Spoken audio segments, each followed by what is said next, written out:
what the subject matter of this seminar is going to be, because it's too fundamental to give it a title. I'm going to talk about what there is. I find it a little difficult to say what the subject matter of this seminar is going to be, because it's too fundamental to give it a title. I'm going to talk about what there is.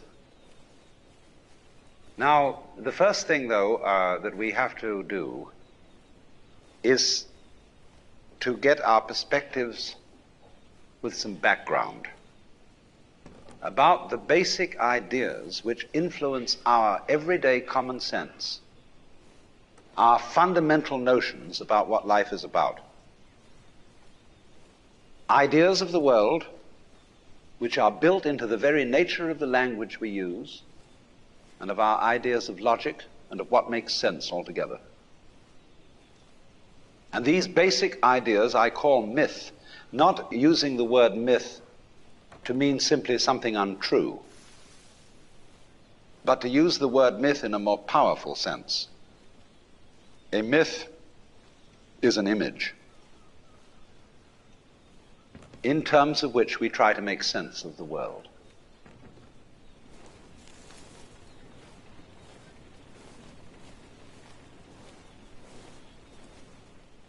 You, as a human being, you grow out of this physical universe in just exactly the same way that an apple grows off an apple tree. So let's say the tree which grows apples is a tree which apples, using apple as a verb. And a world in which human beings arrive is a world that peoples. And so the existence of people is symptomatic of the kind of universe we live in. Just as hair on a head is symptomatic of what's going on in the organism. But we have been brought up not to feel that we belong in the world. So our popular speech reflects it. We say, I came into this world. You didn't. You came out of it. We say, face facts. We talk about encounters with reality, as if it was a head-on meeting of completely alien agencies, and the average person has the sensation that he is a somewhat that exists inside a bag of skin, a center of consciousness, which looks out at this thing, and what the hell's it going to do to me? I recognize you, you kind of look like me, and I've seen myself in a mirror, and you look like you might be people. So maybe you're intelligent, maybe you can love too. And perhaps you're all right. Some of you are anyway. You've got the right color of skin, or you have the right religion, or whatever it is, you're okay. But there are all those people over in Asia, Africa, and they may not really be people. When you want to destroy someone, you always define them as unpeople.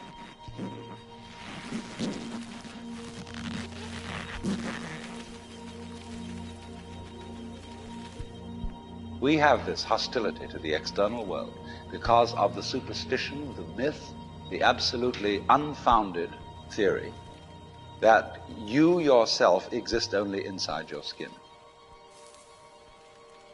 Now, I want to propose another idea altogether. Billions of years ago, you were a big bang. But now you're a complicated human being. If you think that you are only inside your skin, you define yourself as one very complicated little curlicue, way out on the edge of that explosion, way out in space and way out in time. And then we cut ourselves off and don't feel that we're still the Big Bang. But you are. Depends how you define yourself. You are actually, if this is the way things started, if there was a Big Bang in the beginning, you're not something that is a result of the Big Bang. You're not something that is a sort of puppet on the end of the process. You are still the process. You are the Big Bang, the original force of the universe, coming on as whoever you are.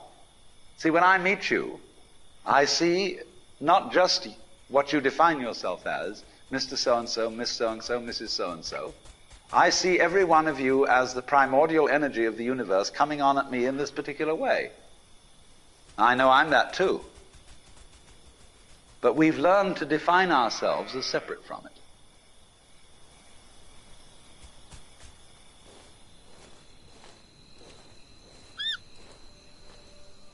What I would call a kind of a basic problem we've got to go through first is to understand that there are no such things as things.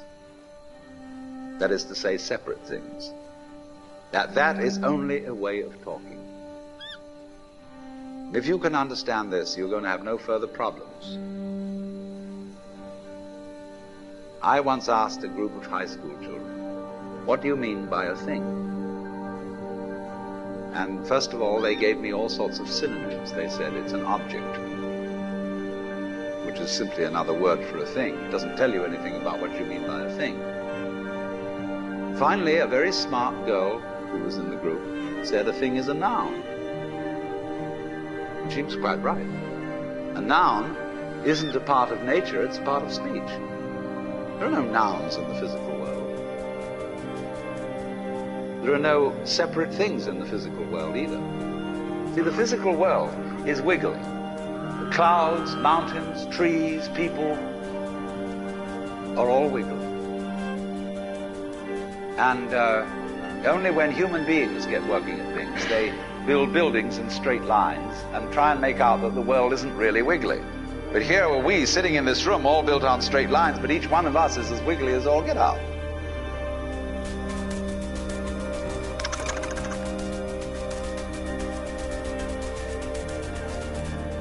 Now then, when you want to get control of something that wiggles, it's pretty difficult, isn't it? You try and pick up a fish in your hands, and the fish is wiggly and it slips out. What do you do to get hold of the fish?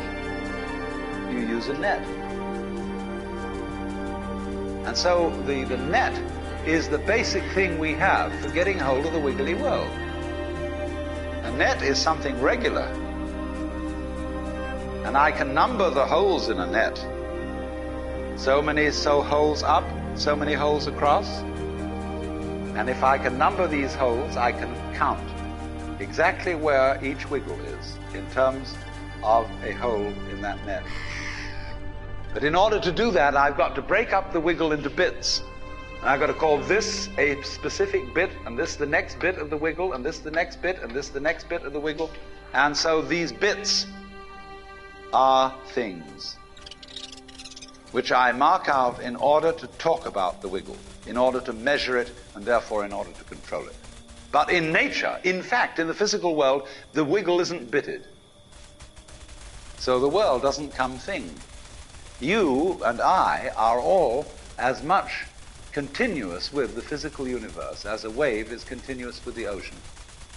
The ocean waves, and the universe peoples. And as the wave, I wave at you and say, you! The world is waving at me with you. And saying, hi, I'm here.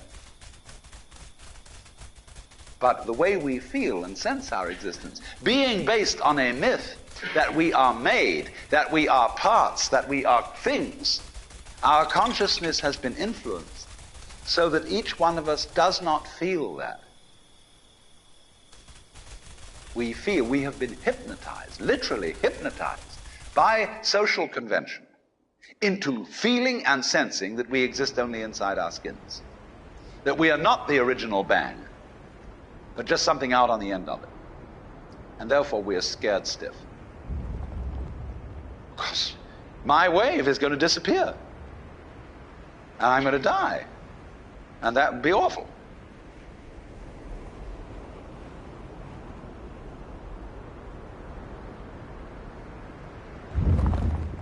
You are a fluke.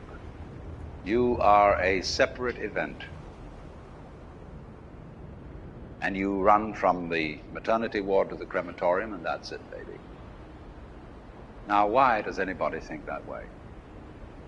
There's no reason to, because it isn't even scientific. It's just a myth.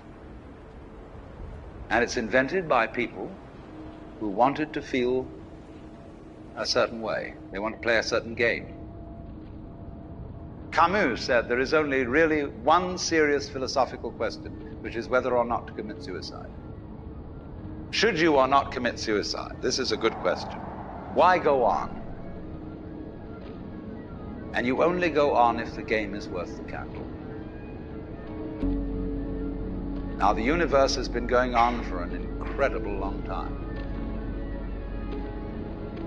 And so really, a satisfactory theory of the universe has to be one that's worth betting on.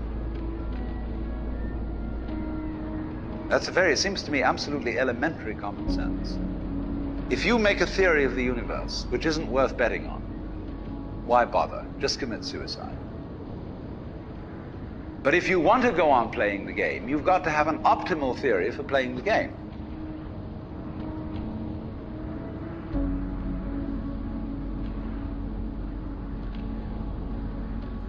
If there is any such thing at all as intelligence and love and beauty, well, you found it in other people. In other words, it exists in us as human beings.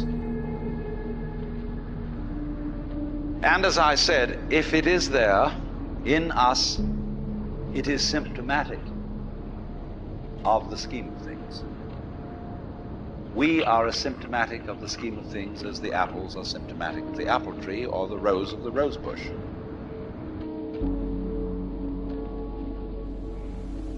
The earth is not a big rock infested with living organisms, any more than your skeleton is bones infested with cells. The earth is geological, yes, but this geological entity grows people. And our existence on the earth is a symptom of the solar system and its balances, as much as the solar system in turn is a symptom of our galaxy. And our galaxy in its turn is a symptom of the whole company of galaxies. Goodness only knows what that's in.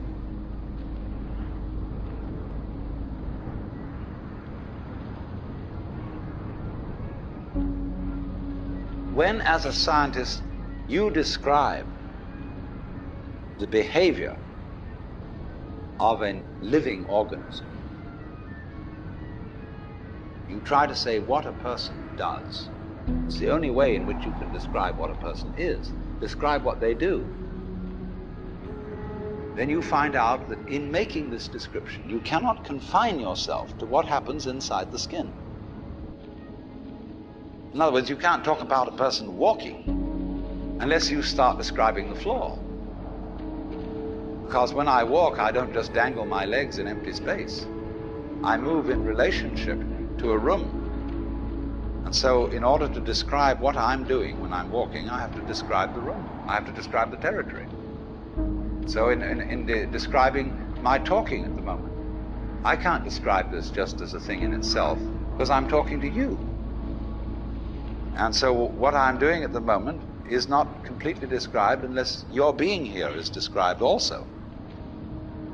So if that is necessary, if, in other words, in order to describe my behavior, I have to describe your behavior and the behavior of the environment, it means that we've really got one system of behavior. That what I am involves what you are. I don't know who I am unless I know who you are. And you don't know who you are unless you know who I am. In other words, we're not separate. We define each other. We're all backs and fronts to each other. We and our environment, and all of us and each other, are interdependent systems. We know who we are in terms of other people. We all lock together.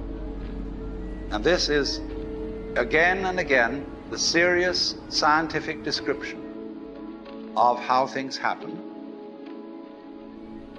And any good scientist knows that what you call the external world is as much you as your own body.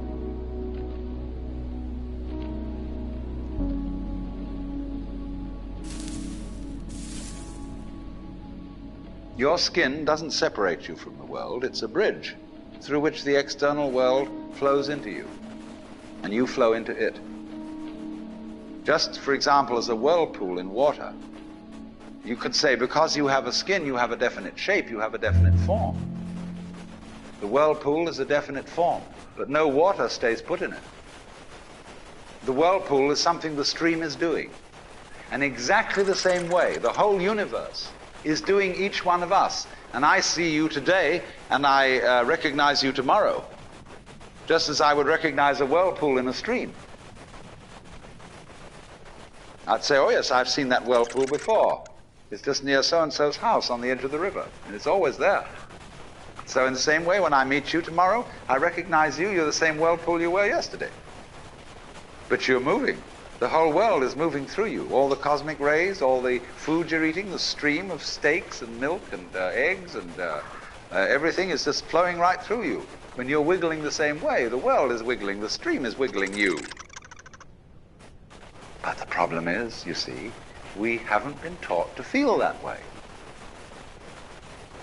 The myths underlying our culture and underlying our common sense have not taught us to feel identical with the universe, but only parts of it, only in it, only confronting it, aliens. And we are, I think, quite urgently in need of coming to feel that we are the eternal universe, each one of us. Otherwise, we're going to go out of our heads. We're going to commit suicide, collectively, courtesy of H-bombs. And, all right, supposing we do, well, that will be that, and there will be life making experiments on other galaxies. Maybe they'll find a better game.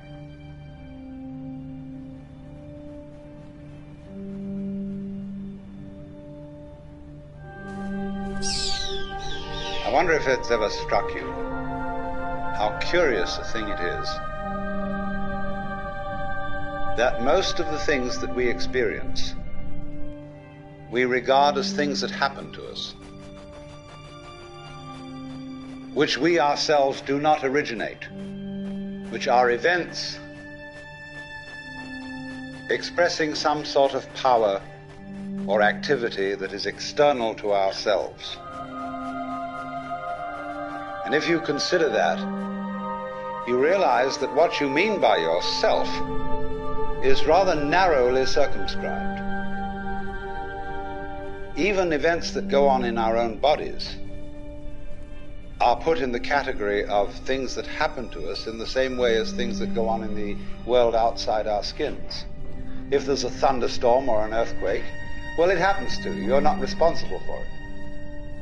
But so in the same way, when you have hiccups, you didn't plan on it. If you have belly rumbles, you had no intention of doing it. And as to the catastrophic act of getting born, well, you had nothing to do with that. And you can spend all your life blaming your parents for putting you in the situation in which you find yourself. And this way of looking at the world in this sort of passive mood as something that happens to you goes right down to our general feeling about life. It goes down to the way in which we have been accustomed to look at human existence as a precarious event in a cosmos that, on the whole, is depicted as being completely unsympathetic and alien to our existence.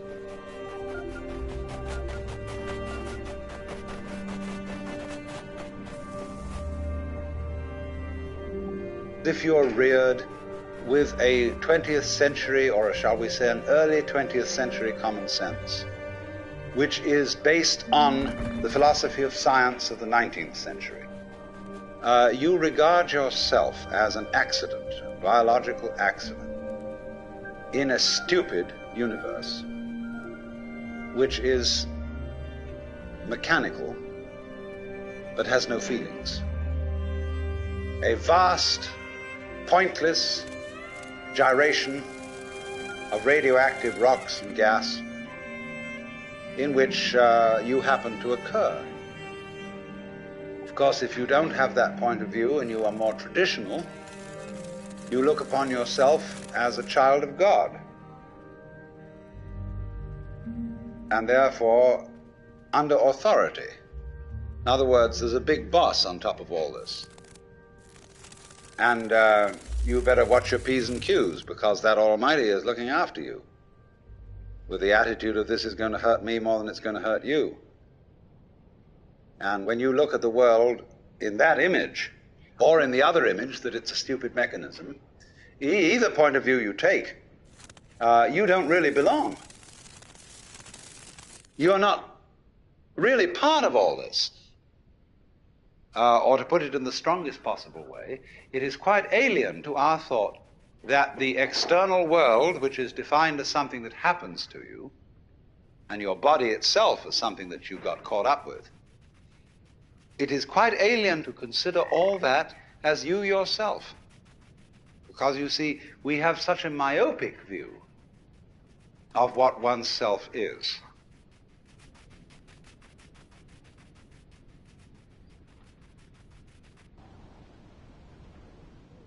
Now, we come here to an extremely important principle, which is the different points of view you get when you change your level of magnification. That is to say, you can look at something with a microscope and see it a certain way. You can look at it with the naked eye and see it in a certain way. You look at it with a telescope and you see it in another way. Now, which level of magnification is the correct one? Well, obviously, they're all correct. They're just different points of view. When we examine our bloodstreams under a microscope, we see there's one hell of a fight going on. All sorts of microorganisms are chewing each other up. And if we got overly fascinated with our view of our own bloodstreams in the microscope, we should start taking sides, which would be fatal, because the health of our organism depends on the continuance of this battle. What is, in other words, conflict at one level of magnification is harmony at a higher level. Now, could it possibly be, therefore, that we, with all our problems, conflicts, neuroses, sicknesses, political outrages, wars, tortures, and everything that goes on in human life, are a state of conflict which can be seen in a larger perspective as a situation of harmony?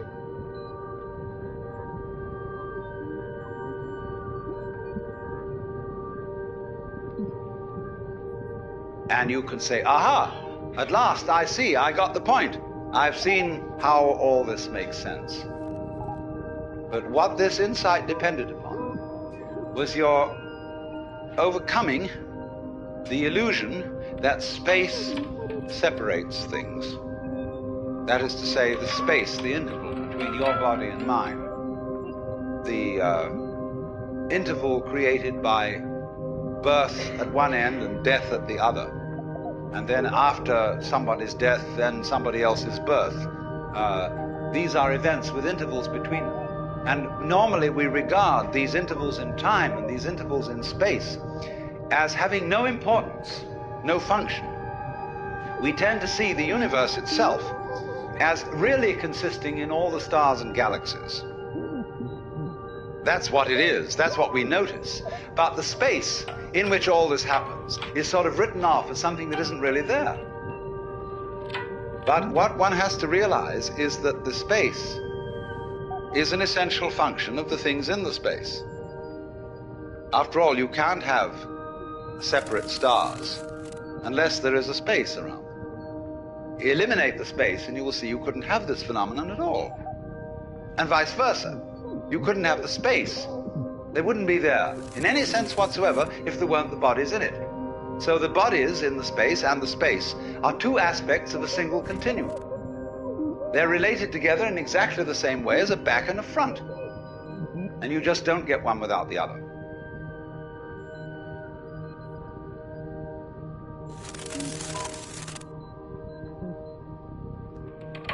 So the moment you see that intervals, that space is connective, you can understand at once how you are not just to be exclusively defined as a flash of consciousness that occurs between two eternal darknesses. That you consider that in the darkness that comes before your birth, there was no you, and in the eternal darkness that follows your death, there is likewise no you. And I'm going to discuss these matters not by appealing to any special spooky knowledge, as if I had been traveling on the higher planes and knew all my previous incarnations and therefore could tell you authoritatively that you are much more than this individuality. I'm going to do it on a basis of complete common sense, that everybody has access to the facts.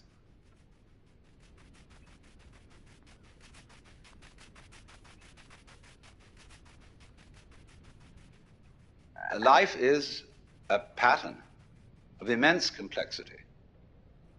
And what you call yourself as a living organism, say, I am my whole body at the very least. Now, what is that body? That body is recognizable, and I recognize my friends when I meet them again, and you recognize me. Although the last time any of you saw me, I was absolutely something entirely different from what I am now. Just as the flame of a candle is never a constant.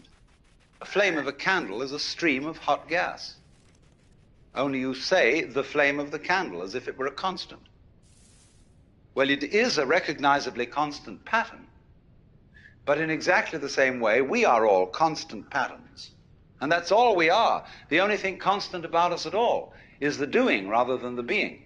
It's the way we behave, the way we dance. Only there's no we that dances. There's just the dancing. There is no thing that whirlpools.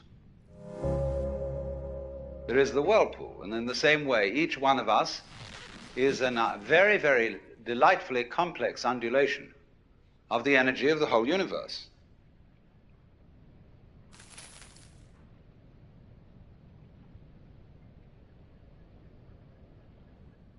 Because life is basically a game of hide and seek.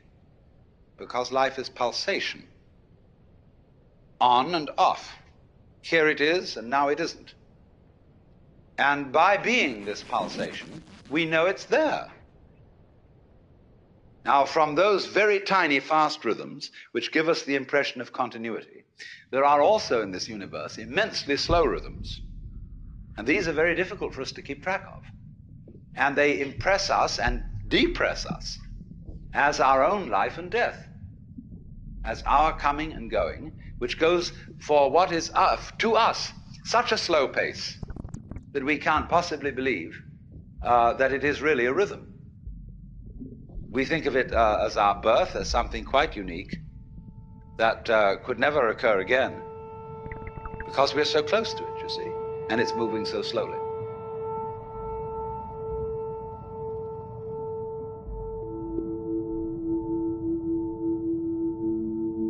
The process of growth, the basic process of biology, is one in which lower orders are always being superseded by higher orders. But the lower order can never figure out, or only very rarely figure out, what the higher order is that's taking over.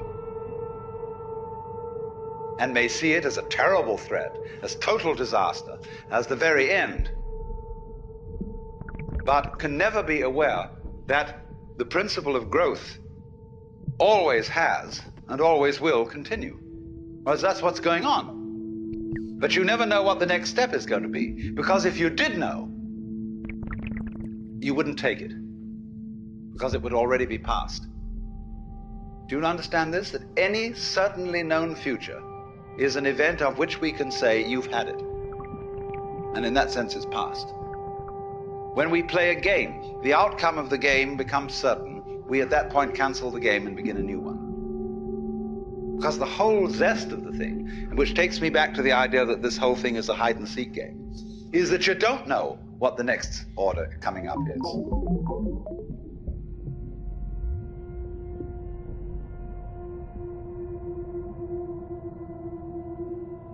We have this rather myopic way of looking at things, and we screen out from attention anything that is not immediately important to a scanning system based on sensing danger. But quite obviously, you as a complete individual are much more than the scanning system. You are in relationships with the external world that on the whole are incredibly harmonious. The energies of life in the form of temperature, light, air, and food, and so on, are streaming through you all at this moment in the most magnificently harmonious way. When anything is constant, it says, okay, that's safe, it's in the bag, you needn't pay attention to that anymore. And therefore we eliminate systematically from our awareness all the gorgeous things that are going on all the time, and instead only become focused on the things, the troublesome things that might happen to upset it. Which is all right, but we make too much of it. We make so much of it that we identify our very selves, I, ego, with the radar, with the troubleshooter. And that's only a tiny fragment of one's total being.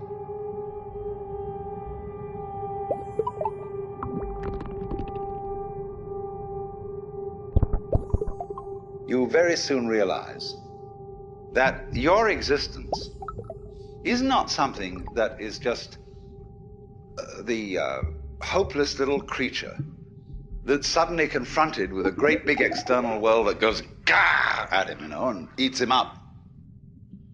Every tiniest little thing that comes into being, every minute little fruit fly or gnat or bacterium, I will go so far as to say, is an event upon which this whole cosmos depends.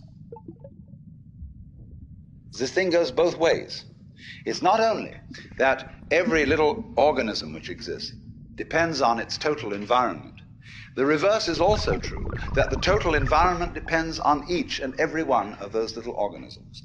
So that you could say this universe consists of an arrangement of pattern in which every event is essential to the whole thing. Now, we screen that idea out of our consciousness in exactly the same way that we screen out the perception of space as an important reality. Just as we pay attention to the figure and ignore the background, so we see one way of looking at things, mainly that the organism is very frail against the environment. It lasts a long time, the environment, but the organism only lasts a short time. What do you mean the environment lasts a long time? What does the environment consist of? Just a lot of little things. When you get far enough away from all the organisms and the little bits of things, you see the environment in another scale of magnification. But actually, the whole thing is arranged in a polar system where the enormous depends on the tiny and the tiny depends on the enormous. And you get a relationship between these extremes, which can be called a transaction. They always go together. So in this way, we are always, as it were, overemphasizing a certain aspect of our experience.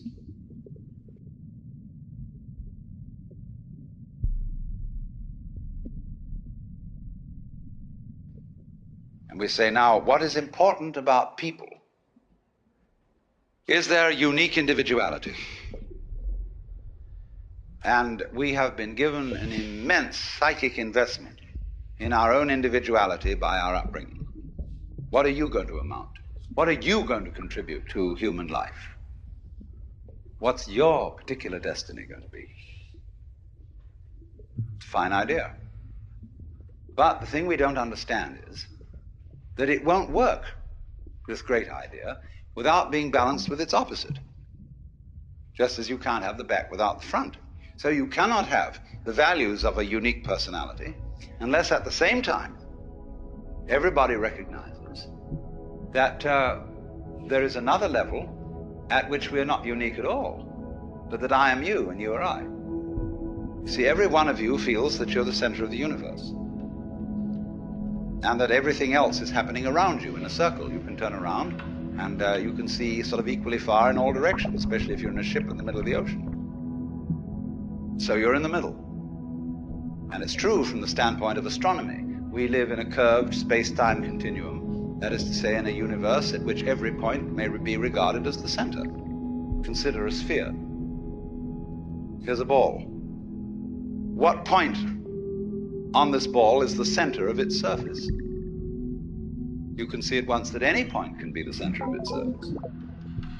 So legitimately, all points in the universe are the center.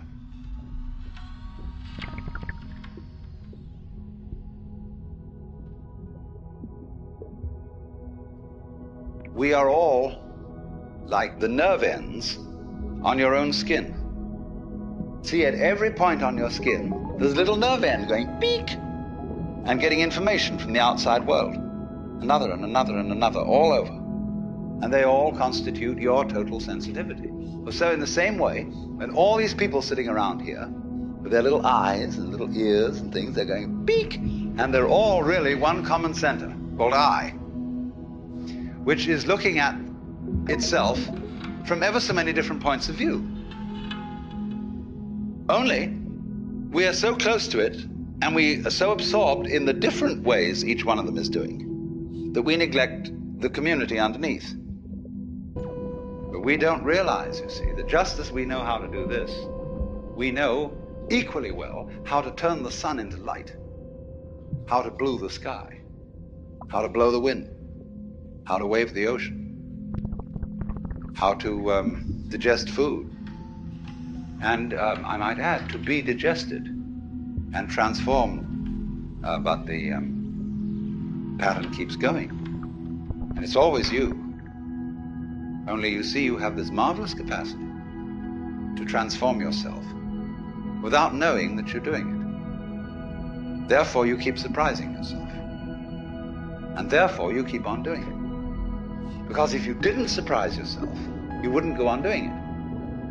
It's just the very fact, you see, that you seem to be the victims of a thing you don't understand, and that you seem to conclude your life every time in a wipeout called death, where all your control goes, is just exactly that opposite condition to what you call being alive that allows you to be alive.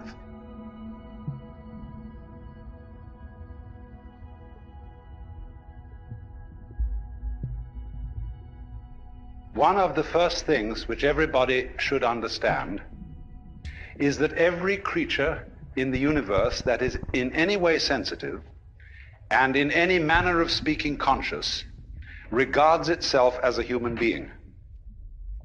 That is to say, it knows and is aware of a hierarchy of beings above it and a hierarchy of beings below it. If you take such a tiny creature as a fruit fly, which lives only a few days, it is aware of all sorts of weird little animals and objects and spores floating in the atmosphere which we don't even notice unless we've got a microscope around.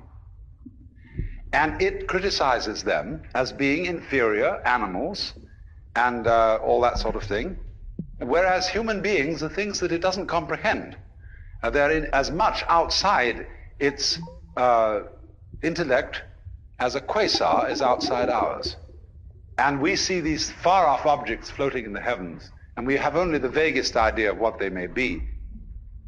But there is, I think, a fundamental principle that everybody must understand, and that is the principle of relativity. That is to say that wherever you are, and whoever you are, and whatever you are, you're in the middle. That's the game.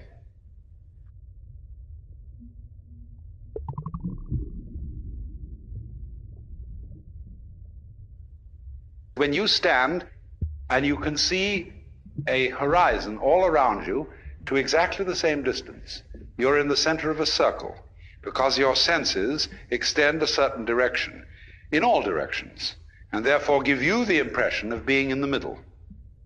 Now, everything in the world feels like that. And also it has its own kind, which look natural to it. You see, spiders and hydras and sea urchins and so on don't look very natural to us. We say, well, I wouldn't want to look like that. But they say when they see us, well, what kind of an awful thing is that? And what a lot of nonsense it does. Because the definition of a person is where you look from. And they, you see, in their situation, feel just as cultured as we can possibly feel. And they have their distinctions and their snobberies, just in the same way that we do. Because you see, they dig all sorts of things that we don't even notice. We think a person is cultured because they play the piano or the violin or they read poetry or they have a big library and they have paintings all around and they have a fancy house and so on. And we say, well, there's a person of culture. And we can see at once that this is really some rather elegant human being. But when you get down into the world of fishes, they have exactly the same thing. Only, instead of depending on collecting a lot of books and things like that, it is the precise way, the very subtle wiggles of a tail, the little tremors of vibration that makes one fish a very superior fish as compared with other fish. And all the other fish look at that one and say, oh my, to be like that, what a genius.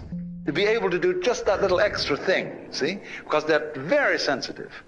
Even airplanes in formation can't begin to do what birds and fish can do in their communal swirling dances that they do.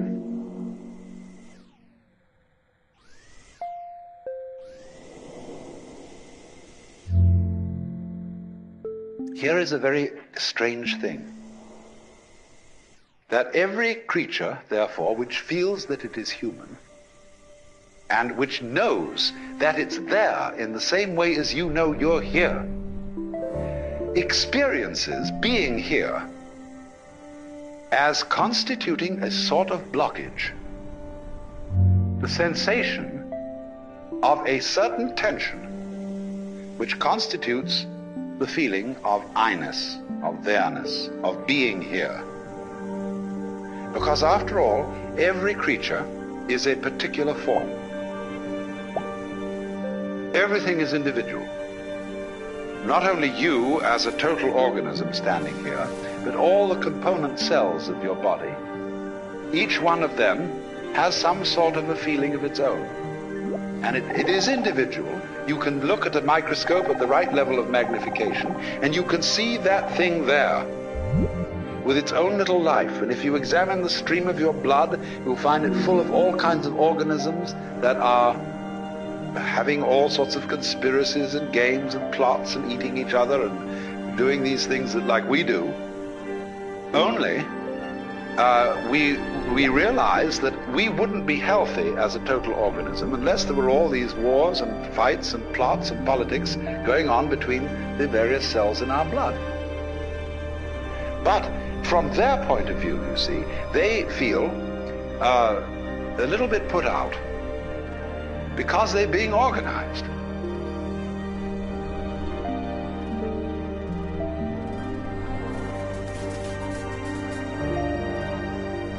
There is this sensation of practically every living being of constituting a center of tension and of resistance. That is to say, of being a little bit blocked, or shall I say, of being in the way, being in one's own way. Imagine the opposite. Let us suppose, for example, that you got up in the morning with a feeling of total transparency. There's no resistance in your organism to the external world. You just float through it. You're part of it, it's part of you. And just in the same way, for example, that when you see, if you see well, you aren't aware of your eyes. But if there's something wrong with your eyes, and you see spots in front of you, then you are looking at your eyes, and your eyes are getting in your own way. And so in exactly the same way, the perfect form of man is unaware of himself, because he doesn't get in his own way. He is thus, in this sense, completely transparent.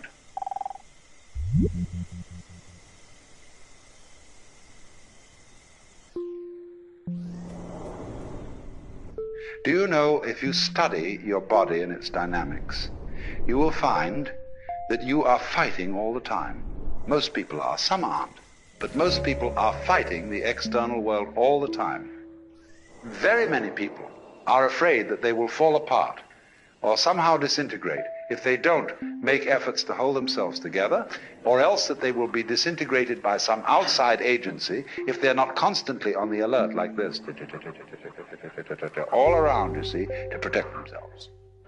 Now, I'm not saying you shouldn't do that, but I'm inviting you to become immensely aware of the fact that if you do that at all, that you do it. And that you have, therefore, this sense of being alone, of being a particular separate form that is unlike any other form on earth. That's just you. And concentrate on that.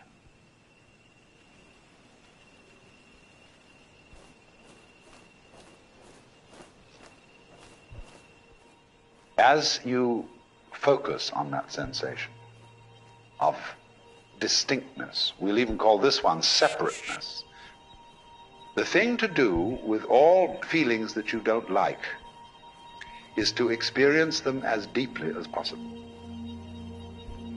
and go into the inmost depths of loneliness, and indeed, let us say, the inmost depths of selfishness.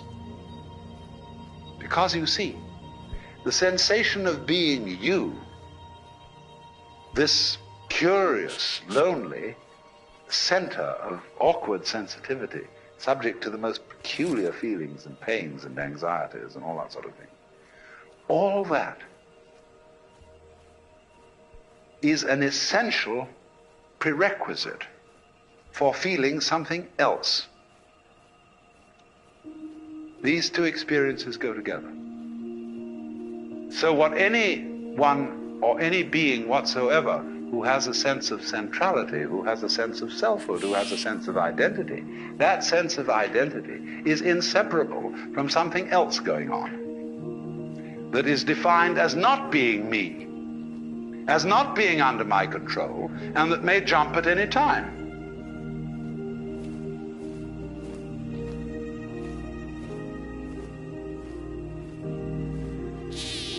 So, what I want you to understand is that these two sensations, one of being the lonely, central, sensitive, vulnerable self, living in the midst of a world that feels other, but is not under your control. I want to try and show you that these two sensations are really one sensation, or rather two aspects of one sensation. You couldn't have the one experience without the other experience. Now, this is a rather good thing to know, because it means that you won't panic if you discover this. People who suffer from chronic anxiety are always in doubt, you see, about this relationship between what I feel as myself and what I feel as something else.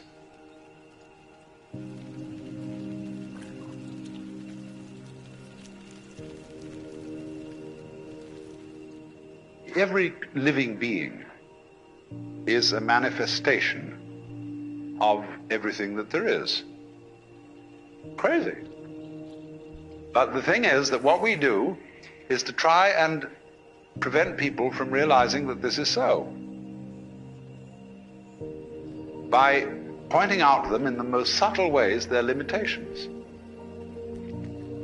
and seeing if we can phase them, make them uncertain, make them unsteady. It's like all sorts of games that you can play where if a person wavers, he loses. But people play that with each other all the time. And the reason they do it is not the reason they think. It is that if everybody were perfectly clear that they were a manifestation of the divine being, nothing very much would happen. But so as to keep everybody a little bit unclear about it, the whole thing bugs itself and creates these little doubts.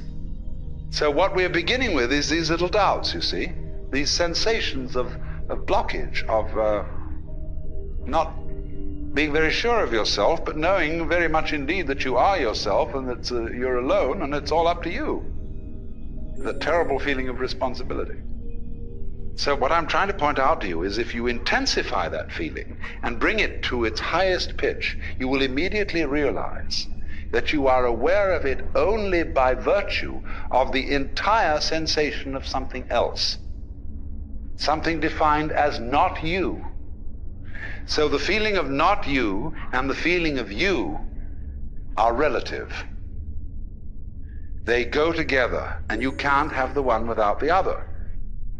And if you can't have the one without the other, that means there's a secret conspiracy between the two. They are really the same, but pretending to be different. Because the whole idea is if there wasn't a difference, you wouldn't know anything was happening. There'd be just yourself echoing back at you, you see. And you'd feel like a madman in a hall of mirrors, where everything you went was just yourself, you see, in all directions, just you. Well, that's no fun.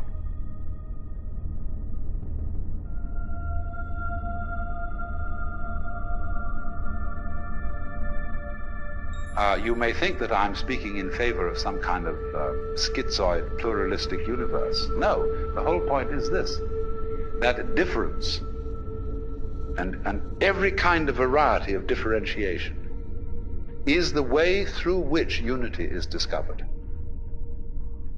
And the fact that men and women, for example, as a primordial kind of difference, never can really understand each other is tremendously exciting.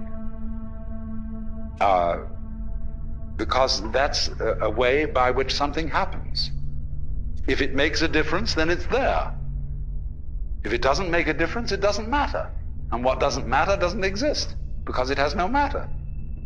So when you get this extreme sense of your own existence as a rather painful fact in the middle of everything else, the everything else feeling and the you feeling are two poles of one and the same process. So that the real you is what lies between these poles and includes both of them. This is one of the oldest ideas in the universe, that the universe is the interplay of difference, and the primordial difference is between up and down, back and front, black and white, is and isn't, male and female, positive and negative.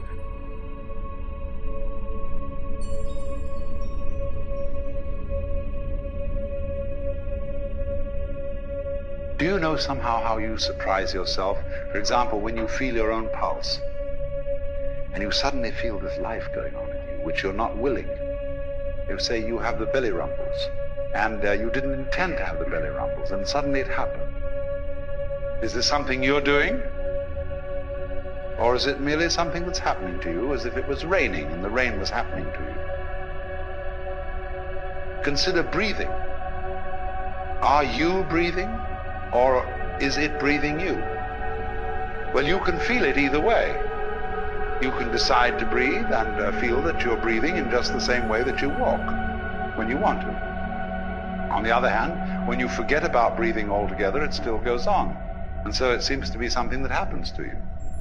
Which is it? What enables you to make a decision? When you decide, do you first decide to decide? Or do you just decide? Now, how do you do that? Nobody knows, you see.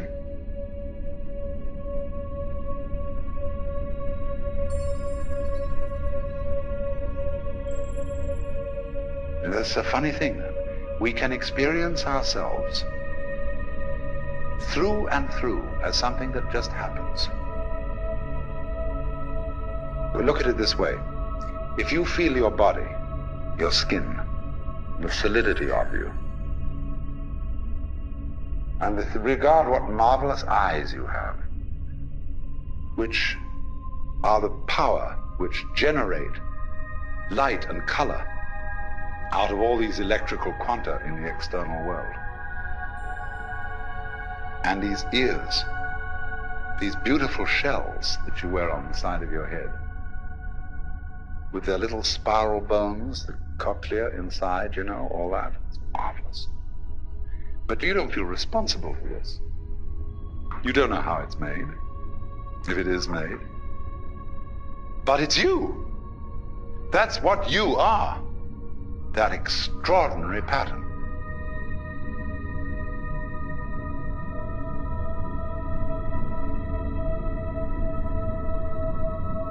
The extraordinary thing is, you see, that this is you. This extraordinary, marvelous arabesque of tubes and bones and cartilage and myriads of interconnecting electronics and nervous systems and everything wonderful. But you can feel it, all of it, as if it was just happening to you. But if you want to feel it that way, then you've got to go the whole way, and you've got to feel that your decisions just happen to you. And that the thing that you call yourself, to which things happen, is just something that happens. You don't know how you manage to be an ego, how you happen to be conscious. That just happened too. So happenings happen to a happening. When you get that way, that's a very interesting road to run. But you can try the other way. You can extend it and say, now look here. If I really am my eyes, although I don't understand them, I mean, that is to say, I can't describe it in words. This is me. It's an extraordinary thing, but it is. But I don't understand how it happens. But then, you see, that's the whole point. If you will accept the idea that you are your own eyes, and your own heart, and your own ears with that wonderful spiral cochlea inside, and all these amazing gadgets here, you're all that. Now, therefore, by a little extension of the imagination, you can very well see that if all those subtleties inside you feel other than your conscious ego, but nevertheless are one with it, the same argument will go for all the other things going on around you. The sun shining, the stars twinkling, the wind blowing, and the great ocean restlessly pounding against these cliffs. That's you too. You don't control it, of course, because there has to be something about you you don't control, or you wouldn't be you. Because to understand the principle of relativity is there's no self without other.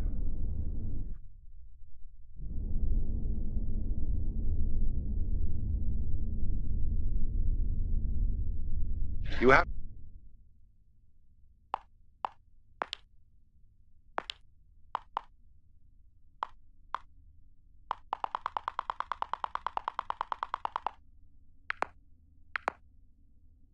to regard yourself as a cloud, because you see, clouds never make mistakes.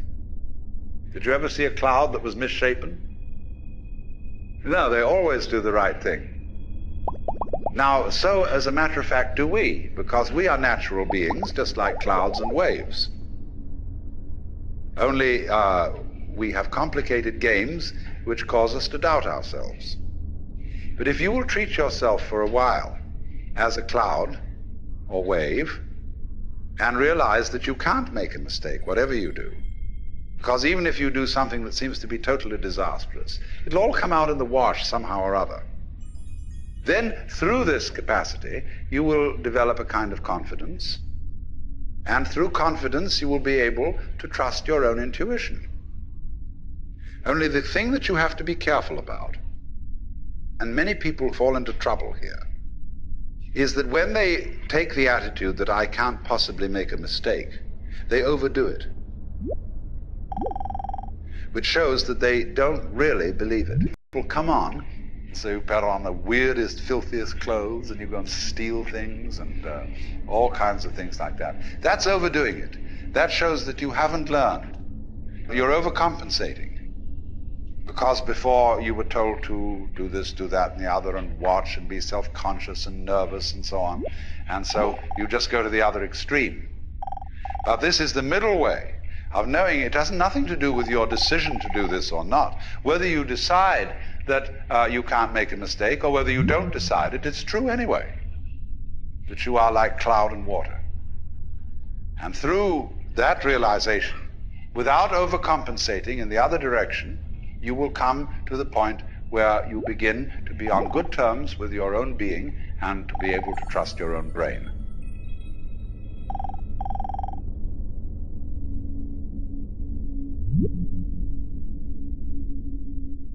Everything in the world, knives and forks, tables and chairs, trees and stones, are indescribable. We can't say anything about everything.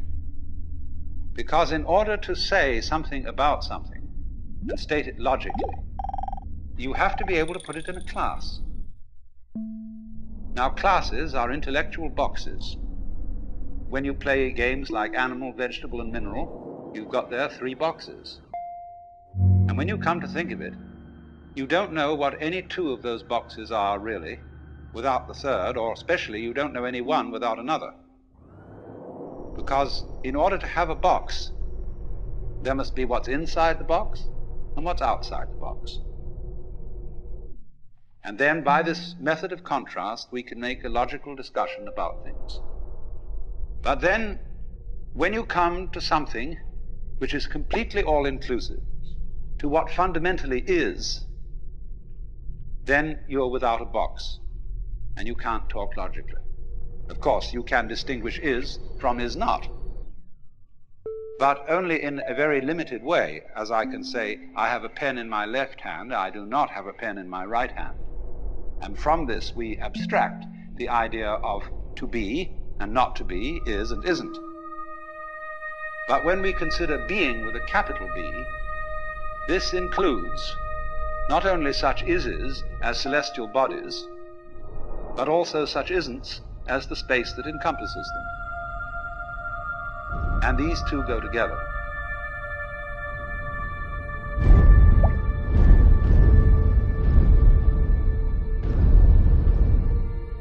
A perfectly logical person would say that the notion of the self as the fundamental reality in which everything else exists is meaningless. And of course, from a logical point of view, it is. But at the same time, just because something cannot be put into a logical category does not indicate that it isn't real. It's saying that the self in each one of you is really at root one. Just in the same way that you have all over your body millions of nerve ends. Each one of those nerve ends is, as it were, a little eye.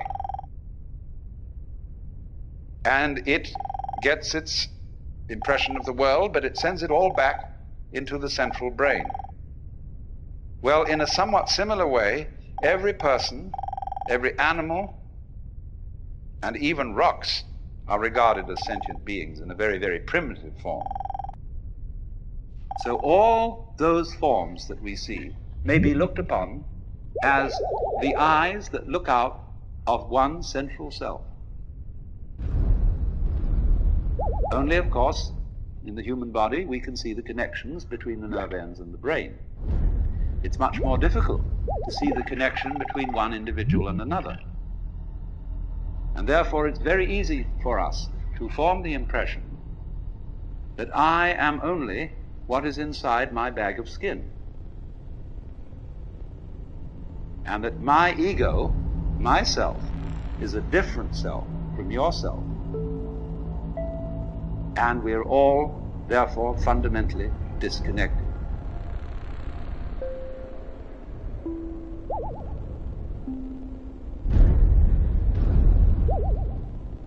No person exists alone. And we need, in order to live, the cooperation of a community community, of a society, not only of people, but also of plants, many kinds of animals, insects, bacteria, air. Every kind of thing that is around us is as essential to our being as our heads. You can draw little gradations of some things that are more essential and some things that are less essential. But fundamentally, everything is necessary for your existence.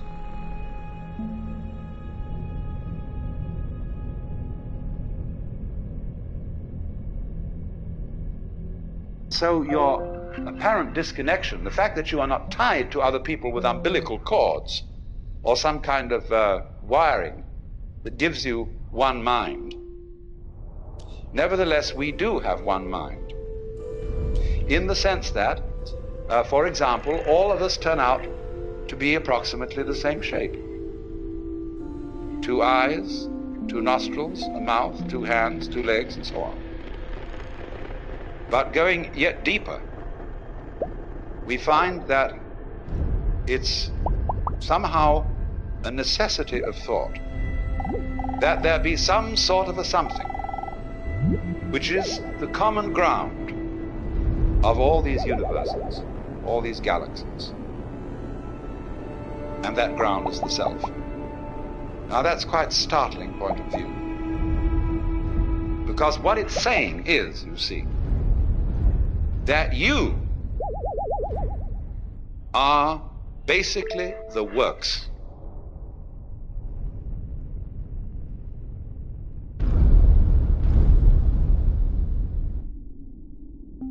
You have, going on all the time, 2 types of consciousness. Number 1, the things you notice. And you notice things by having words or other symbols which you attach to them. It's very difficult to notice a thing for which you don't have a name and which you can't classify by some sort of image or shape. There are peoples, of course, who notice things that we don't notice. Eskimos have 5 different words for snow, because snow is very important to them. And to us, it's all just plain snow. There are all kinds of variations in language according to what people notice. So there's noticing consciousness, which we have courtesy of notation. But then there's also consciousness which doesn't notice, but nevertheless is highly responsive. You are responding at the moment to all kinds of stimuli coming to your nerve ends, which you don't notice at all. The way you are sitting is a response to unconscious stimuli. The way you adjust yourself and move, the way your heart beats, the way you breathe, the way you see. You don't know how you do that. You're doing it, but you don't know how it's done. So you see, consciousness in the ordinary sense, that is, say, conscious attention, doesn't notice everything. It only notices very little of the world.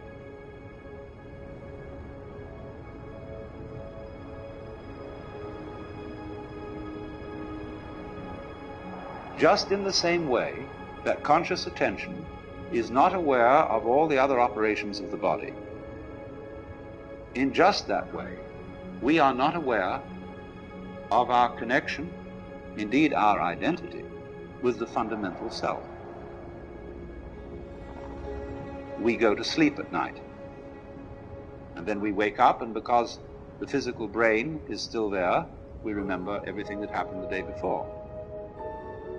But if the physical brain decomposes, then we're what is called dead. And we say, well, that's the end of that.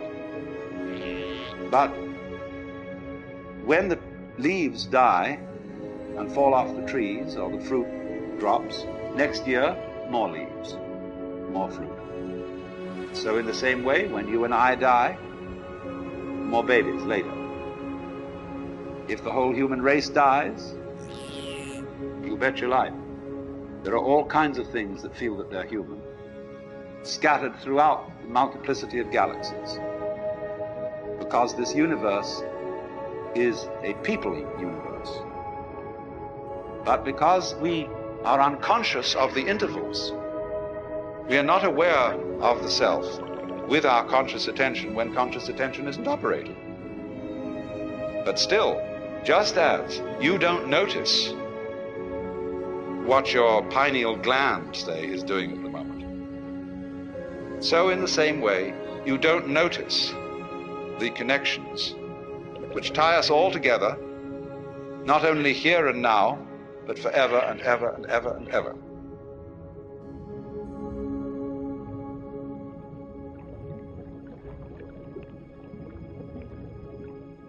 The basic reason why we don't notice the self is that the self doesn't need to look at itself. A knife doesn't need to cut itself. Fire doesn't need to burn itself. Water doesn't need to quench itself. And a light doesn't need to shine on itself. Nevertheless, it is possible, in a certain way, to become aware of oneself in this deepest sense, to know that you are the totality,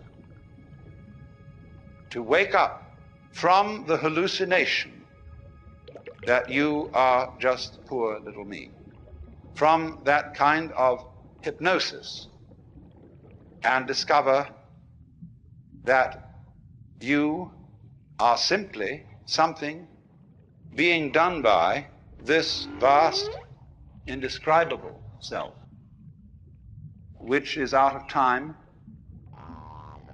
which has no beginning, no end. It neither continues nor discontinues.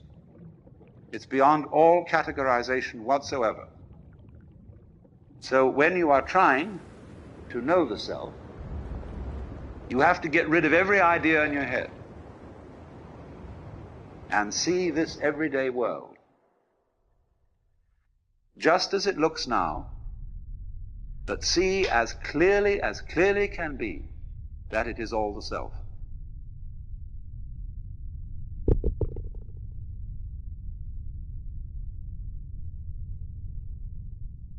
If you look at the moon, you might imagine at full moon that you were looking at a disk until somebody points out to you that it's a ball. Sunrise is not the same event for a person who thinks that the earth is the center of the solar system as it is for a person who knows that the sun is the center of the solar system and that the earth is turning. Now, nothing in the way of a sense impression has changed, but your understanding of it has changed radically. The senses see the same event, but there is a different interpretation. And so seeing is done much more with the mind than with the eye. We see what we are taught to see.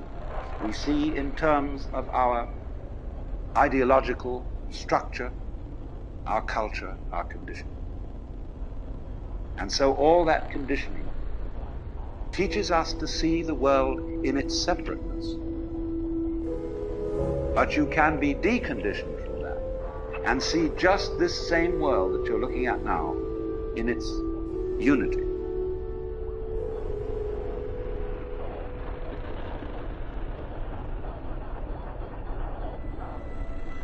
You must understand that when we talk of things, people, houses and waters and mountains, that thinking about them that way emphasizes their difference.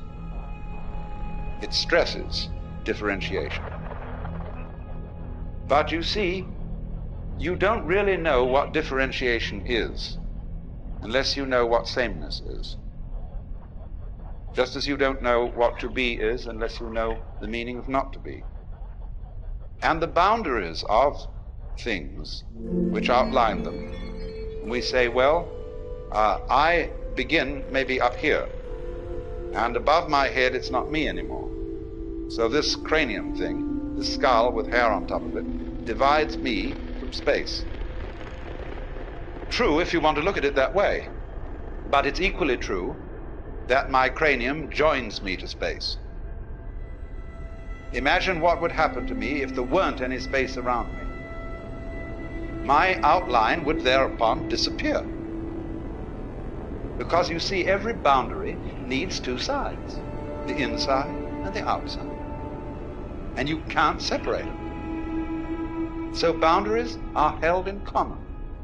They join things as much as they divide them. Now, we are taught, you see, not to see that way. Our conscious attention is captured by figures within backgrounds, and it tends to ignore backgrounds.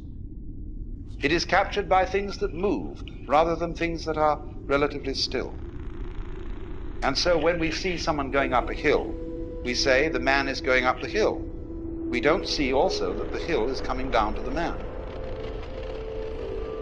Every pull is also a push, and every push is also a pull. So you can become aware of this tremendous interconnectedness of everything. And that is, in a way, what we mean by relativity. Because relativity means relatedness.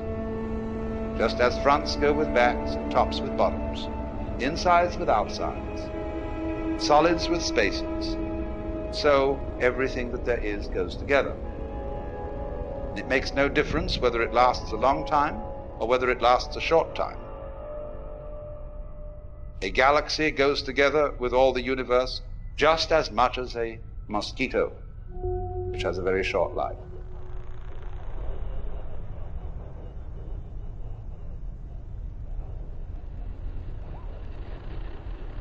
From the standpoint of the self, time is completely relative. You can have, if you scale it down, as much time between two of those very rapid drum beats as you can in eons and eons and eons. It's all a question of point of view or level of magnification. Change your magnification on your skin, take out a magnifying glass, and you don't see the familiar skin anymore. You see all the pores with hairs sticking out. Change it again and get a microscope, and you see cellular structure. Get an ion microscope, and you see molecules. And we know that it can get smaller and smaller and smaller, and that the spaces between these minute units are so vast that they're comparable to the distances between the sun and planets in scale. So also with time. So in this sense, there could be vast, vast universes full of empires and battleships and palaces and brothels and restaurants and orchestras in the tip of your fingernail. And on the other hand, we could be all going on in the tip of somebody else's fingernail.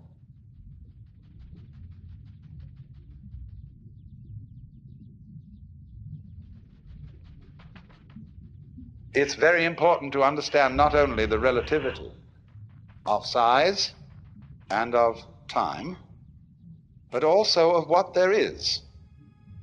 Now, as you know, the human senses respond only to a very small band of the known spectrum of vibrations. We know through instruments of quite a vast spectrum, but we, as I say, with our senses, see only a little of it. If our senses were in some way altered, we would see a rather different looking world. We can do this, of course. We can put on special lenses to enable us to see heat. And then we see all the heat radiations coming out of people. And we say, well, I never noticed that about you before. But so in the same way, you see, there are infinitely many possibilities of vibration and of organs sensitive to those vibrations. so that there could be worlds within worlds within worlds, spaces within spaces, just like the many, many wavelengths of radio and television, going on forever and ever in all directions. The possibilities are infinite. But having senses and noticing is a selective process. It picks out only certain ones, just as when you play the piano. You don't take both arms and slam down all keys at once. You select. And so perception is a kind of piano playing. It is picking out certain things as significant, that is to say, as constituting patterns. And the whole universe seems to be a process of playing with different patterns.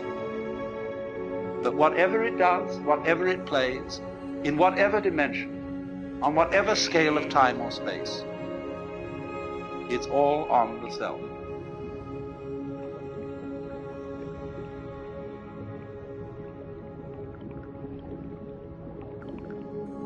Every self is modeled on and is an expression of the one self, because you all feel individually that you're the center of the world.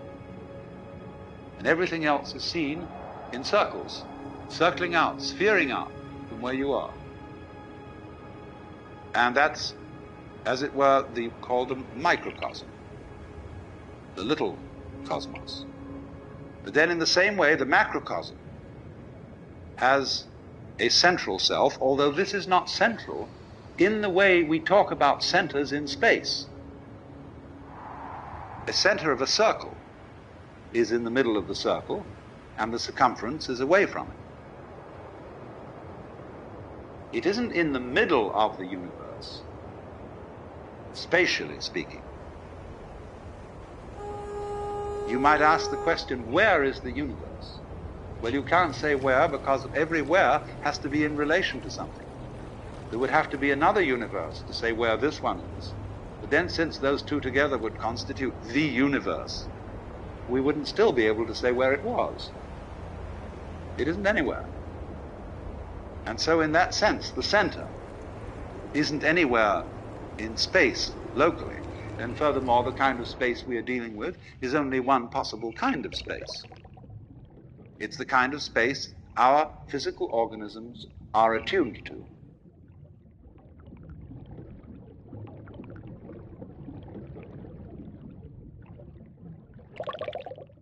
What is this that I call I?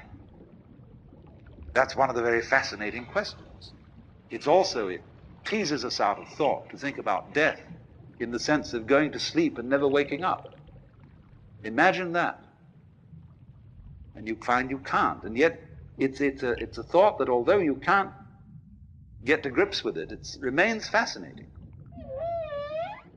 Also the question, how is it suddenly that you awakened into this world? Where were you before? And that's the same sort of weird question as what it would be like to go to sleep and never wake up. What was it like to wake up having not previously gone to sleep? It's very mysterious. But as you go on and plumb this question, you begin to develop the feeling that your existence is exceedingly odd. In many ways odd. Odd because it is here and it so easily might not have been. After all, if your father hadn't met your mother, would you be here? Now, of course, somebody would be here, because he might have met somebody else. Would that be you? Of course it would. Don't you see? You can only be you by being someone. But every someone is you. Every someone is I. That's your name, you say. It's me. I am here. And everybody feels that I in the same way. It's the same feeling. Just like blue everywhere is the same color. So I-ness being, as it were, the most fundamental thing in man is also fundamental to the universe. It too is I. And our I is a special case of it, coming out from the, in quotes, central I. So you see, there's really nothing to worry about, because the important you is perfectly indestructible. It's what there is.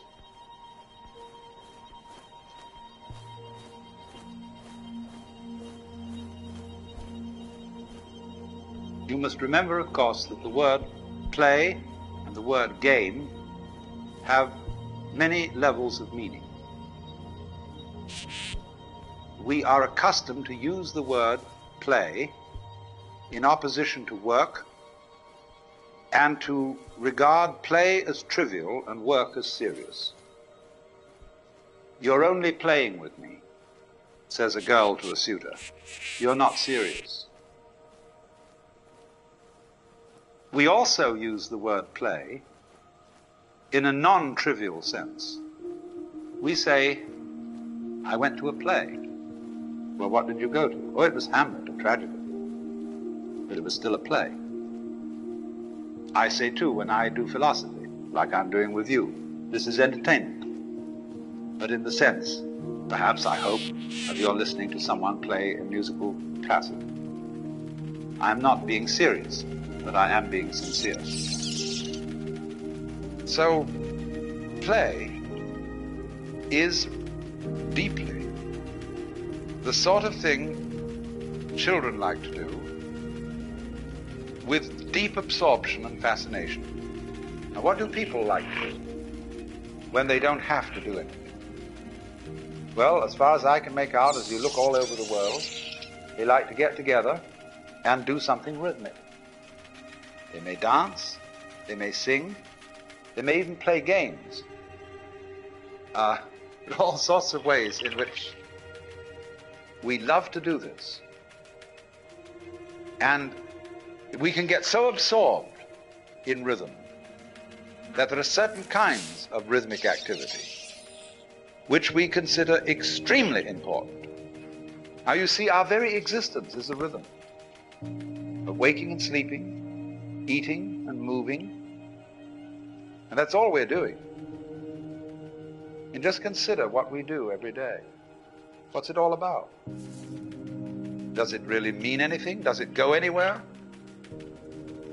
It's just because we want to keep on doing this kind of a hoop-de-da. So you can get a certain vision of life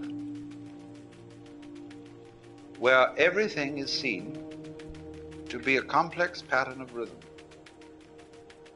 Dances, the human dance, the flower dance, the bee dance, the giraffe dance. And that's what this all is. It's jazz. See? This is a big jazz, this world. And what it's trying to do is to see how jazzed up it can get. How far out this play of rhythm can go. So then that is why you see this fundamental view that the world is play.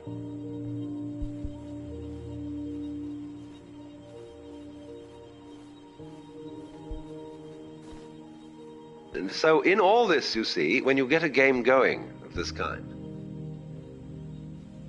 there comes the point of what you might call emotional investment. When you feel that the outcome of this particular feature in the game is urgent. See, this matters. And it's up to you what you think matters. We teach our children what matters, what's important for them to learn. And we teach them basically that it's important to live. You must go on. That's terribly important. But when you see you have this terrifying urgency to go on and feel you must, this is important, this matters, we screen out of our consciousness the fact that this is our own volition and our own game, because we are captivated by the illusion of the necessity and the importance of going on, to keep other people going on, to keep children going on, to keep this thing up. And the difficulty is that as we become disturbed and anxious about this, it's more difficult to keep the game going. In proportion as we are frightfully concerned to survive, we start fighting other people. We start clobbering our neighbors who are stealing our crops, and whatever it is, all the old fights start. And it is these fights which, more than anything else, at the moment, you see, are endangering the entire human project. But all based fundamentally on the illusion that it's utterly important that we survive. The illusion that I am going on, that I constitute a real continuity from this moment to the next moment, to the next moment, to the next moment.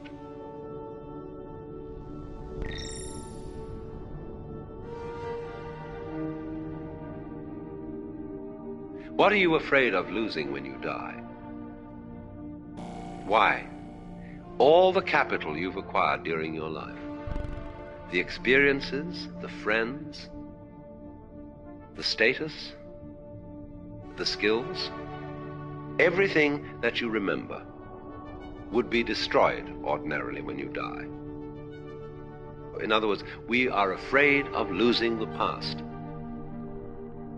Now, it's perfectly obvious that when you die, yes, everything that you've acquired as an individual and stored in your brain is dissolved and distributed. But at the same time, it is equally obvious that when you die, there won't be, following the moment of death, everlasting nothingness.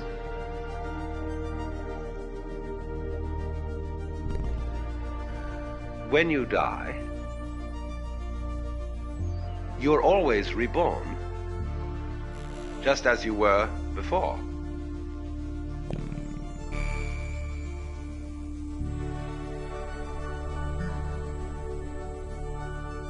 When you came into this world, there gradually arose into being the sensation of I. And it stays there a while, it goes through a development, and then it drops off. But all the time, everywhere, there are other I's starting up. See? Whether they be human, animal, anything you like. They be in other galaxies, etc. Always, they're starting up. Now, you would say, is there no connection between them? No, in the same way there is no connection between the molecules in your hand. And yet you say it is a hand. But if you look at it under a powerful enough microscope, the molecules in your hand are miles apart. And you would say there's no connection between them. What's the connection between this galaxy and other galaxies? Well, we can't see any connection. And yet there are gravitational swings whereby they respond to each other and move in a certain collective order. So in a very similar way, the constant appearance of beings who feel that they are I constitute a wave motion. You can see it either way. You can see yourself, in other words, as existing only now. That's the only you there is. The alternative to that, logically, is to see yourself as everything.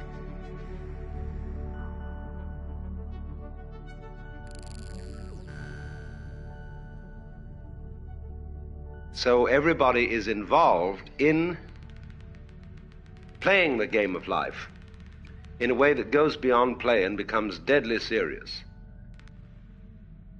And as a result, the whole of existence is lived in a state of constant frustration, because you are trying all the time to hold together and to preserve something which in the long run can't be preserved at all. And therefore, in response to this cry of pain, which everybody puts up as a result of being in this situation, of trying to hold on to things, the wisdom of the various ways of liberation, be they Hindu, Buddhist, or whatever, is saying to everybody, look now, cool it, wake up. This is the kind of thing that's going on, and you are not a captive in a trap. You're not just some mere little measly being that somehow or other was brought into an insane universe. But you are what the thing is. You are not the victim. You are the system. Only you have identified yourself with a one wave in it. That is to say, a particular accumulation of memories, of associations, of skills, of things that you've learned. And you don't want to let go of them, because you found in that accumulation of memories, which you call yourself, an identity. So you know where you are, or think you do. But actually, you don't need to be anywhere. Where is the universe? Think up an answer to that one. And so the question, where is the universe, is really ultimately the same question as where are you? So what this is saying is, look, let go. It's all right to play the game, be involved, work out the various intrigues, problems, creative projects, and so on that life involves. That's fine.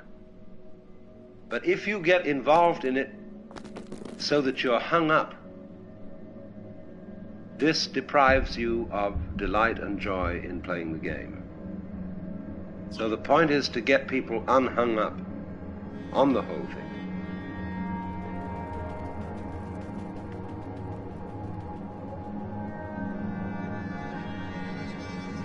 No point of view is the right one. Infinitely many points of view are possible.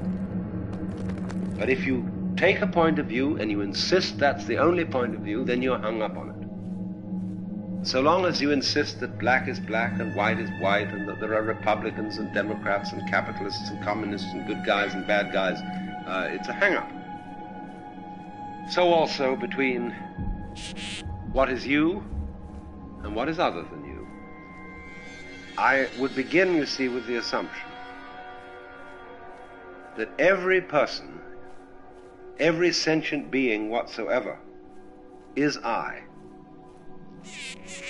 I is simply the universe aware of itself at a particular place and time.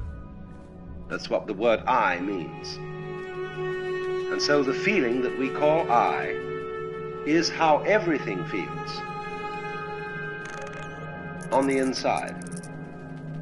But it is always in a particular place at a particular time. And these particular places and particular times, they keep going on and on and on and on and on. Myriads of them, all over. And you feel that you are I just as much as I feel that I am I. And your I feeling and my I feeling are essentially the same. Only we're looking from different places. But it's all one I. Only we don't see this because we are hung up on the coming and going of I, on the particular circumstances in which every I appears.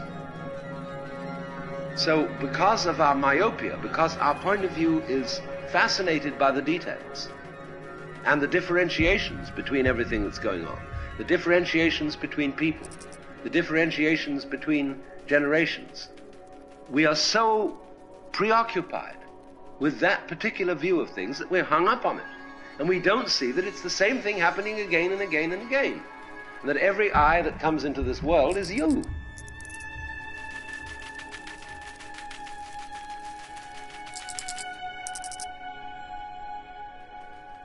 All I's are I, wherever soever scattered, because you see, this is the place, at the point called here and now, this universe knows itself on the inside. You look around you, and you see everything, as it were, presenting an exterior to you. But my relationship to the other is always seeing life on the outside. However much I get down to the tiniest cells that constitute your nervous system, if I go down into the molecules, I go down into the atoms, I'm still regarding them from the outside. The only point at which I know the thing on the inside is where I am. Then I have inside knowledge of what everywhere else appears to be outside. So to realize inside, there must, of course, at the same time be outside. To realize self, there must be the counterbalance of other. Because it's like black and white, it's like back and front. They're inseparable.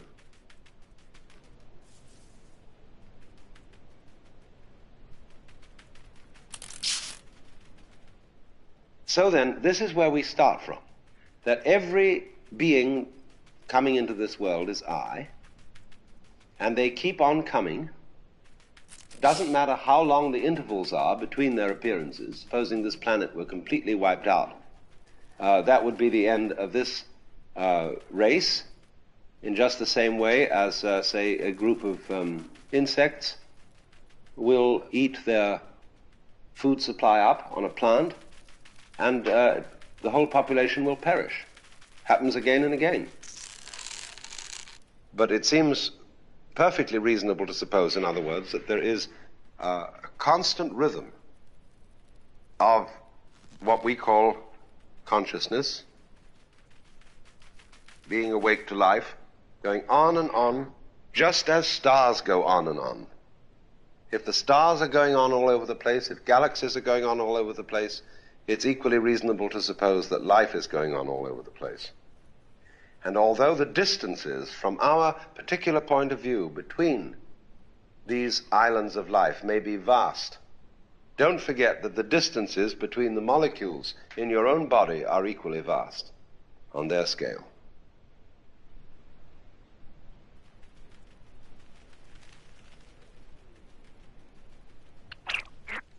Distance, space, isn't just removal. Space isn't just nothing. This is the grand delusion that space is somehow a thing to be ignored. This is very clearly explainable in terms of the Gestalt theory of perception. The Gestalt theory of perception is that we notice the figure and ignore the background.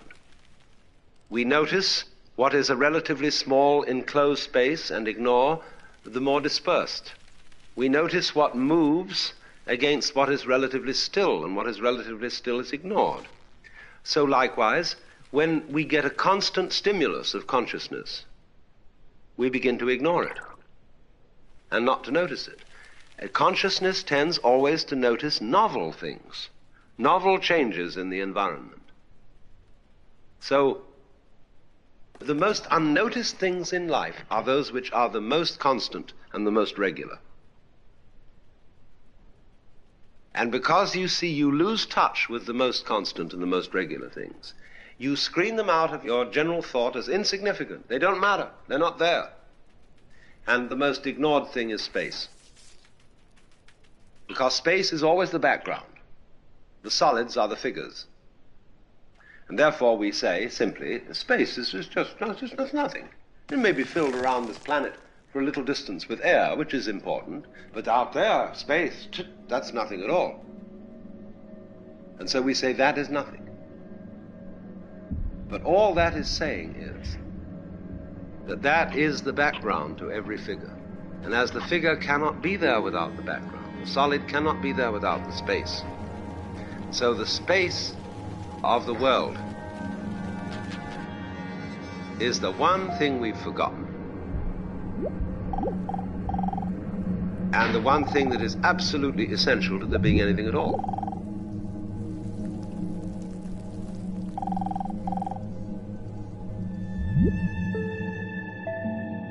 So then, we must realize that what we call separate things, separate molecules, separate lives, separate planets, separate stars, separate galaxies, are joined by space. Space, in other words, is a relationship between solids. You would not be able to think about space without a relationship between solids. But so goes for everything. It is how it is spaced that creates the significance and interest of any to about 95 cents worth of chemicals. But how it's arranged. Playing a violin by a great master is just scraping cat's entrails with horsehair. But how it's done. See? So the order of the way things are distributed is the magic.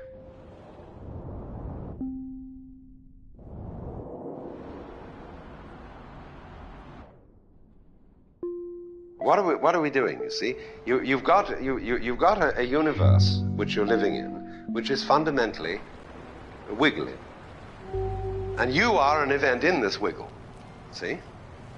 Only you're trying to straighten it out. You're trying to see order in it.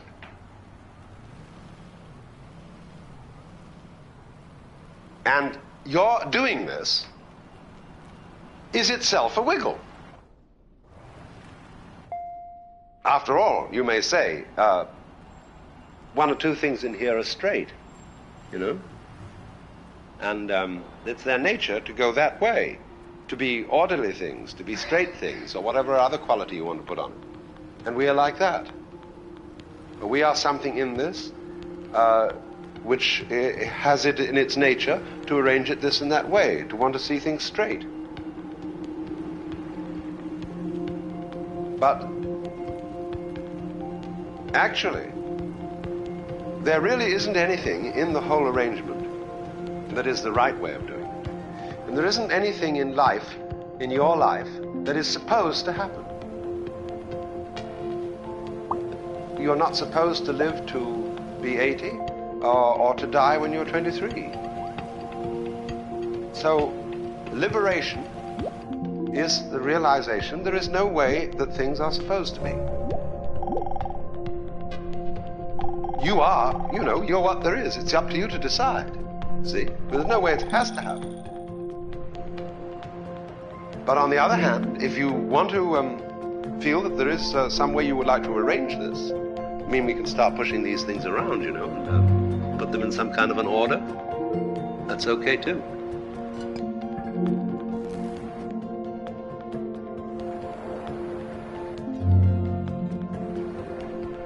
You will be miserable to the degree that you are hung up on the notion that things should, must go a certain way. That is to say, to have a fixed view. If you have no fixed view, you remain elastic. And about this, there is always something that can't quite be said. When we say, I have no fixed view, it sounds as if I were just a non-entity, like a moron. But there's another sense of an empty mind than that. Not the moronic empty mind, but the lively empty mind. The empty mind that can either let it alone or project patterns onto it. And especially do both. So that instead of saying what you really ought to do is to project no pattern onto the world and realize that it's all fundamentally senseless, is to say, always do both at the same time. Project the patterns, but realize at the same time there is no fixed view which you should take. This is exactly the same thing as being able to realize that there are rights and wrongs and things that should be done and should not be done. But at the same time, there's another point of view from which you can see that everything that happens is right the way it is, and that human life never makes an aesthetic mistake, just as the patterns of the clouds and of the foam never make aesthetic mistakes.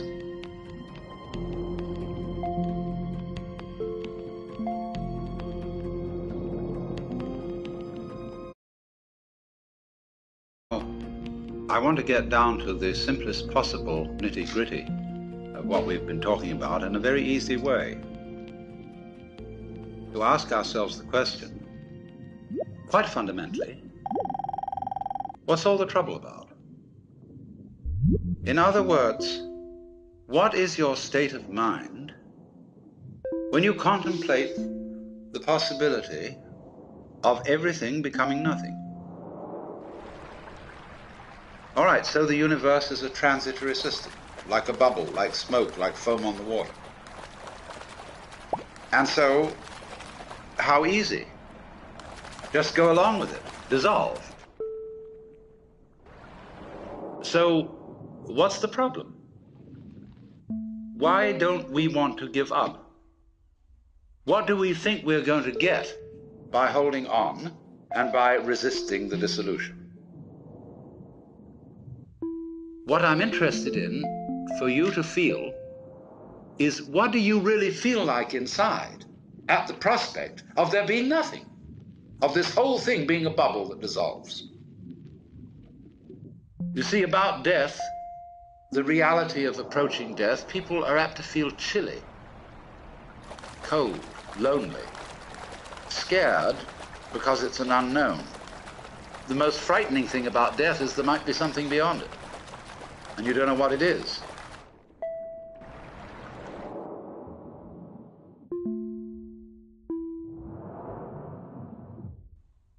The world is full of threats, mostly from other people.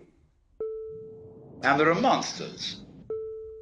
There are all sorts of things which scare you, but beyond every monster is death. Dissolution is the end of it all.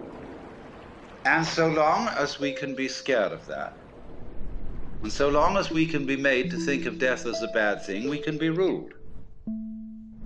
Because what end can it all come to? What's all the trouble about? The most it can come to is nothing.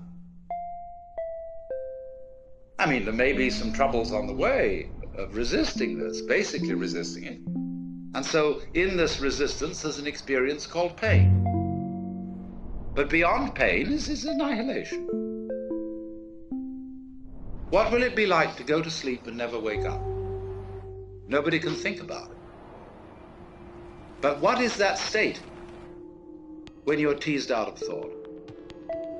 This is not, as you would fantasize it, a state of being in the dark forever. It is not like being buried alive, because then there's an experience of darkness. Now, so, when you really think about nothingness, it becomes like how your head looks to your eyes. And behind the eyes, you don't see darkness, do you? You're not aware of a contrast of light here and black there. Behind the visual field, there is simply nothing conceivable at all, neither darkness nor light. So, might one venture to say almost that that area of blankness we call death is what lies behind the eyes. In other words, it is what we can't think about that's what's watching.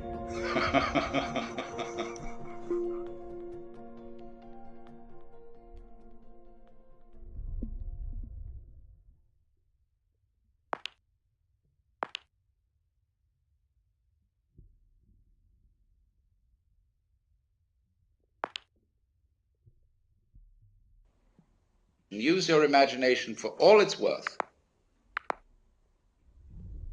to think yourself into the fact that this whole sense of importance, of vitality, of aliveness, of being is simply a sudden experience which was nothing before it started and will be nothing after it's over. That is the simplest possible thing you could believe in. It requires no intellectual effort. Nothing. Supposing that's the way it is. What's your inside feeling about that? Supposing, let's say, you feel sorry. For whom is this sorrow? Who, when it's all over, will there be to feel sorry? You say, I regret now that this thing is going to come to an end. But when it's come to an end, nobody will either regret or be happy about it. That will be there. So in a way, you can say, well, this feeling of sorrow that I have that it's going to come to an end is really rather irrelevant, because let me look at the thing from the other direction. Supposing it never would come to an end. In other words, here is this alternation of joy and sorrow. And however happy I am today, I'm always going to feel miserable later on. And then maybe happy again, but then after that miserable. And this is never going to stop. I just can't get rid of the damn thing. Well, that's pretty depressing, isn't it? I mean, when you think it through. So you say, well, let's make a compromise between these two possibilities. This compromise is, in other words, that it will disappear altogether, but then it'll start again. Because when it starts again, it'll feel like it does now, which is that it never happened before. So you're always in the same place, just like you feel now. There is this blank space, this trough between the crests of the waves.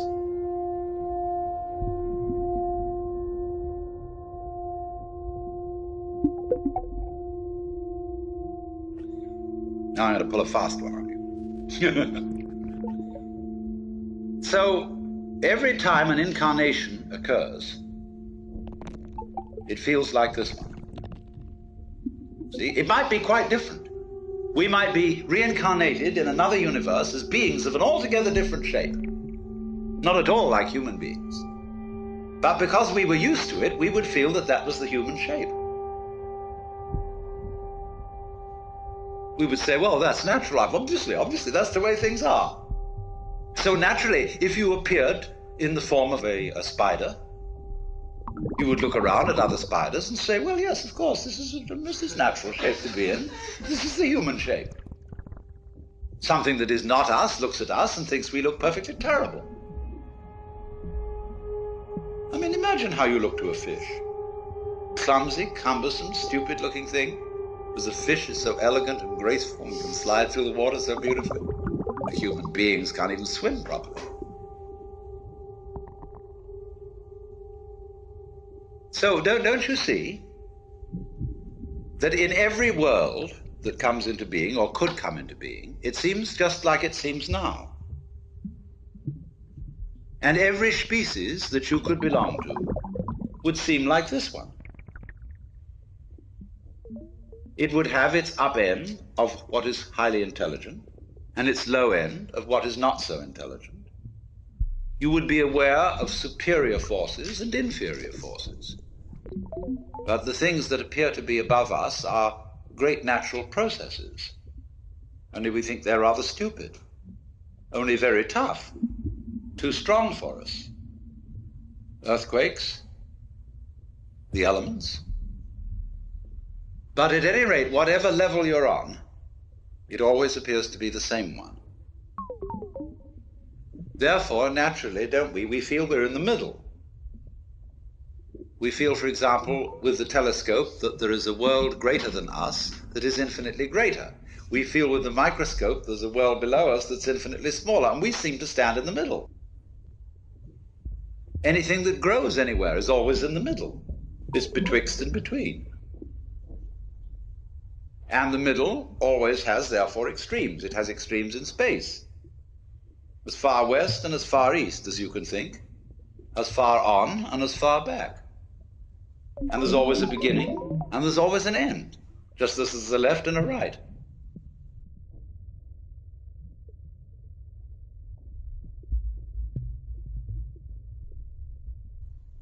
If you are aware of a state which you call is, or reality, or life, this implies another state called isn't,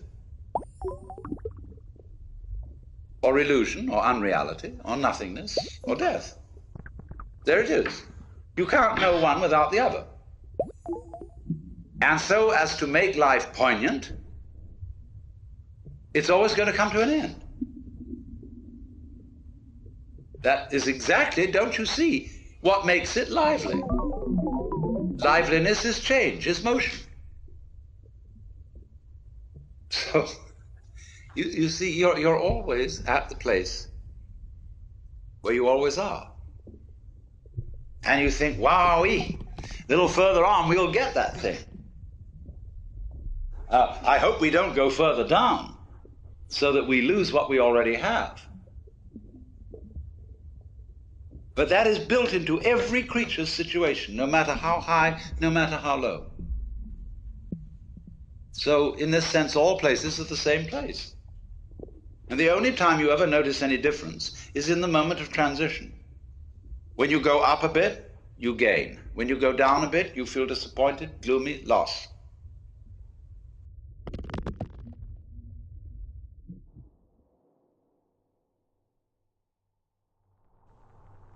Death seems so final.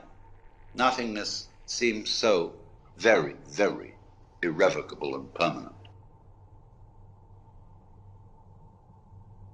But then if it is, what about the nothingness that was before you started? So don't you see, what we've left out of our logic, and this is part of the game rule of the game that we're playing, the way we hoodwink ourselves is by attributing powerlessness to nothingness. We don't realize that is a complete logical fallacy. On the contrary, it takes nothing to have something. Because you wouldn't know what something was without nothing. You wouldn't know what the form is without the background space. You wouldn't be able to see anything unless there were nothing behind your eyes.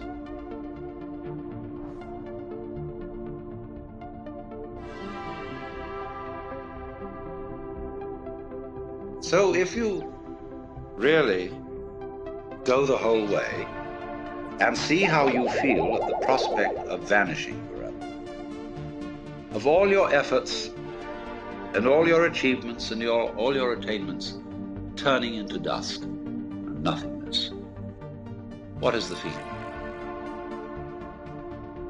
What happens to you? Do you see, in a way, how that is saying the most real state is the state of nothing? That's what it's going to all come to. But if somebody is going to argue that the basic reality is nothingness, where does all this come from? Obviously from nothingness.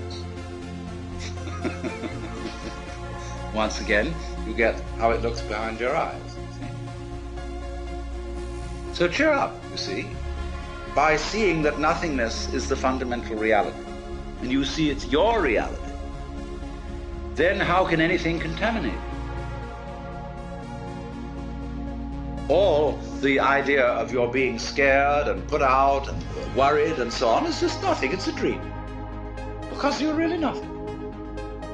But this is the most incredible nothing. All the sun, moon, and stars, and the mountains and rivers, and the good men and the bad men, and the animals and the insects, the whole bit, all are contained in void. So out of this void comes everything, and you're it. What else could you be?